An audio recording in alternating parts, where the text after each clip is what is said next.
اعوذ باللہ من الشیطان الرجیم بسم اللہ الرحمن الرحیم۔ ناظرین و سامعین السلام علیکم۔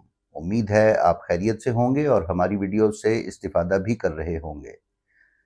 ناظرین، 27 مارچ سن 1936 کو یاسین ہاشمی نے عراق میں اپنی نئی حکومت قائم کی اور اقتدار سنبھالتے ہی اس کا پہلا ہدف شاعر حسینی بنے۔ حکومت بننے کے صرف 5 دن کے بعد یعنی 2 اپریل سن 1936 کو اس نے حکم جاری کیا کہ حسینی شعائر یعنی حسینی جلوسوں کے لیے عوامی چندہ جمع کرنا ممنوع ہوگا۔ اس کے ساتھ ہی یہ فیصلہ بھی نافذ کیا گیا کہ ماتم اور مجالس صرف اہل بیت کے مزارات کے اندر منعقد کی جا سکیں گی، جبکہ روضوں کے باہر ہر قسم کی عزاداری اور اجتماعات پر پابندی ہوگی۔ کاظمین میں تو اس نے عزاداری پر مکمل پابندی عائد کر دی اور یہ جواز پیش کیا کہ یہ شعائر دارالحکومت کی خوبصورتی کو متاثر کرتے ہیں۔ اسی سال 1 محرم 4 اپریل کو آیا اور حکومت نے اپنے فیصلے پر سختی سے عمل درآمد شروع کر دیا۔ یہ فیصلے اس وقت کے عراقی بادشاہ غازی بن فیصل کی منظوری سے کیے گئے۔ اس کے بعد یاسین ہاشمی نے ایک اور متنازع فیصلہ کرتے ہوئے امام موسیٰ کاظم علیہ السلام کے روضہ اقدس کے اطراف میں واقع شیعہ قبرستان کے بعض حصوں کو منہدم کر دیا اور بہانہ یہ کیا کہ یہاں پر ڈاک خانہ تعمیر کیا جائے گا۔ اس کے اس فیصلے پر اہل کاظمین نے شدید احتجاج کیا۔ عوام اور حکومتی فورسز کے درمیان شدید جھڑپیں ہوئیں، جن میں متعدد افراد زخمی اور شہید ہوئے اور درجنوں کو گرفتار کیا گیا۔ اس وقت کے وزیر داخلہ رشید علی گیلانی بھی پولیس کے ہمراہ اس کارروائی میں شریک تھے۔ ادھر کربلا میں اہل شہر نے حکومتی پابندی کو قبول کرنے سے انکار کر دیا۔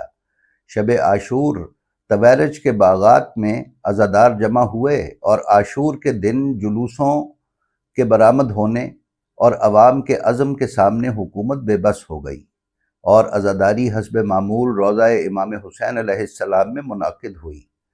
نجف اشرف میں بھی عزادار کفن پہن کر اور کماں اٹھائے جلوس کی صورت میں نکلے۔ پولیس نے انہیں روکنے کی کوشش کی مگر کامیاب نہ ہو سکی۔ بعد ازاں پولیس کی بھاری نفری طلب کی گئی۔ کشیدگی کے بعد صحن حیدری کو خالی کروا لیا گیا۔ روضہ امیر المومنین علیہ السلام کے دروازوں پر تالے اور زنجیریں ڈال دی گئیں۔ مورخ حسن حکیم اپنی کتاب المفصل فی تاریخ النجف الاشرف میں تحریر کرتے ہیں کہ شیخ قطیفی نے اپنی آنکھوں سے دیکھا کہ حکومت کے لگائے ہوئے یہ تالے اور زنجیریں خود بخود ٹوٹ کر گر گئے اور دروازے خود بخود کھل گئے۔ اس منظر کو دیکھ کر حاضرین کی زبانوں پر صلوات و درود بلند ہو گئے اور پولیس کو پسپا ہونا پڑا۔ اسی واقعے کے بعد اہل نجف کی زبان پر یہ مشہور نعرہ جاری ہوا، یا داہی البیان حیدر یا علی، یعنی یا علی تو نے ابن ہاشمی کے تالے توڑ ڈالے۔ حکومت نے وسطی اور جنوبی عراق کے دیگر شہروں میں بھی عزاداری پر پابندیاں نافذ کر دیں، مگر ناصریہ میں شدید عوامی مزاحمت سامنے آئی۔ زیکار کے قبائلی عمائدین کی قیادت میں احتجاجی تحریک اٹھی، جس کے نتیجے میں حکومت کو اپنے فیصلے واپس لینے پڑے۔ یاسین ہاشمی نے بعد ازاں امام حسین علیہ السلام کے روضے کے قریب منارۃ العبد کو بھی گرا دیا اور امام موسیٰ کاظم علیہ السلام اور امام محمد تقی الجواد کے مزارات کے بارے میں بھی سخت دھمکیاں دیں، لیکن زیادہ عرصہ نہ گزرا کہ بکر صدیقی کی فوجی بغاوت نے اس کی حکومت کا خاتمہ کر دیا۔ یاسین ہاشمی شام فرار ہو گیا اور بعد ازاں وہیں اپنے انجام کو پہنچا۔ ناظرین، تاریخ گواہ ہے کہ جس کسی نے بھی شعائر حسینی اور عزاداری حسین کو روکنے یا مٹانے کی کوشش کی، وہ خود مٹ گیا اور اپنے انجام کو پہنچا، اور تاریخ میں اس کا نام ایک برائی کے طور پر محفوظ رہا۔ یہی صورتحال عصر حاضر کے عراقی حکمران صدام حسین کی بھی ہے۔ اس نے عزاداری امام مظلوم علیہ السلام کو روکنے کے لیے اور ختم کرنے کے لیے جو ظلم ڈھائے، انہیں تمام دنیا جانتی ہے، لیکن صدام حسین کا انجام کیا ہوا وہ ہم سب کے سامنے ہے۔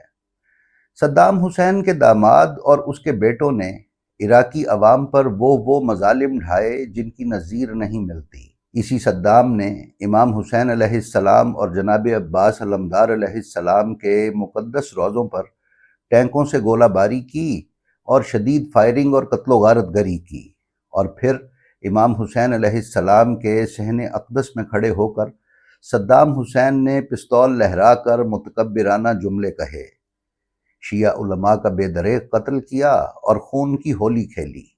آج صدام کا نام لینے والے خود اس کے اپنے ملک عراق میں چند ایک کی تعداد میں ہیں۔